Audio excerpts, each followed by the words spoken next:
Are there things you're afraid of? I have a friend who's afraid of snakes, deathly afraid of snakes. She can't even look at pictures of them. I probably, if I saw a big spider, would be running out of the room screaming. But that's not the kind of fears I'm talking about. I'm talking about the fears that hold you back. I'll tell you a quick story about my fears and how I overcame them. I had been in sales for about a year, and I was told that if I went and did presentations, not one-on-one, which I was very comfortable doing, but did them in a group, that I probably would have more success and I'd make a lot more money. So I booked an appointment to go in and see 12 people in an office. And then the fear set in. And as I was learning the presentation, and I was starting to do a pretty good job at learning the presentation, I got more and more frightened. In fact, to the point where I started thinking about how I could have an accident on the way to the presentation that would hurt me enough, not hurt me really, but hurt me enough that I didn't have to do the presentation. In other words, I was so scared that I wanted something to happen to kind of transport me out of that situation. Well, I must have said something to my husband because he insisted on driving me to the presentation. And I can remember getting out of the car and my whole body was just heavy with fear. And I walked in and I'd made some small talk with people and I got up and I did that presentation.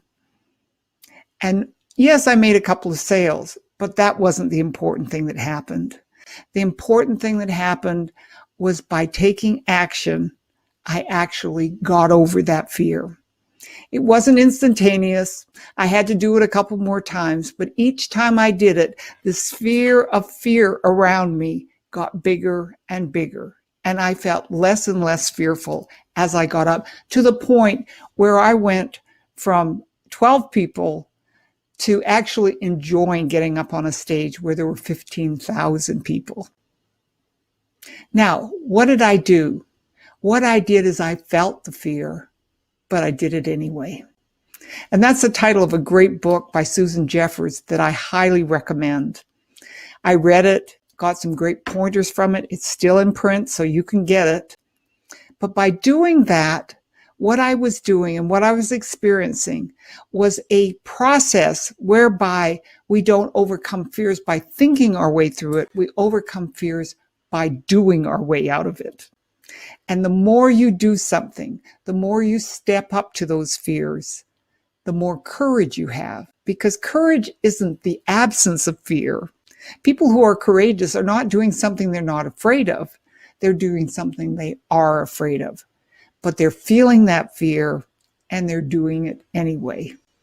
And I want to encourage you to do just that. Make a list of the things you're fearful of. It could be something as simple as talking to strangers, or maybe leaving your job, or it could be something tiny like asking somebody for money, or just any list of things that are that make you fearful and you feel might be holding you back. If you've got a job, it may be asking for a raise. Take those things and then go and do some of them. I had a friend who who had a real fear of going and talking to strangers.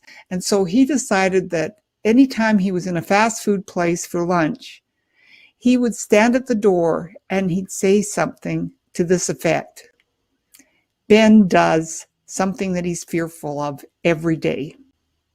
And the thing he was fearful of was sitting and talking to a stranger. So he'd walk up to somebody sitting and having lunch and ask, "May I have lunch with you?" And that's how Ben opened up his sphere of fear to grow it, to become more effective in what he was doing, and to be more successful. I hope that you'll do the same for yourself.